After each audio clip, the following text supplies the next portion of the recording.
I'm Dave Coleman from the Milwaukee Journal-Sentinel, covering the 100th Indianapolis 500.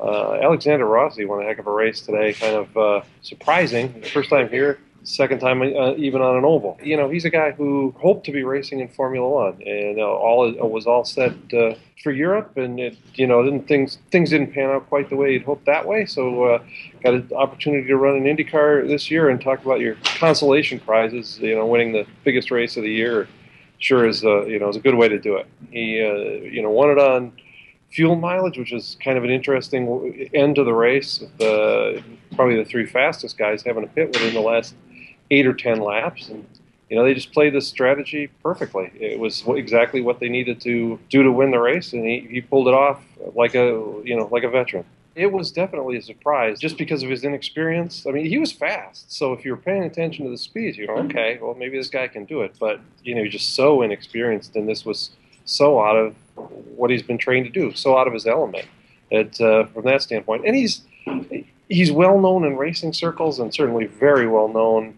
by, the European race followers, but he's pretty unknown to most sort of the once-a-year American race fans. So, it's good to have an American winner and a big milestone race like this on an all-American type of weekend.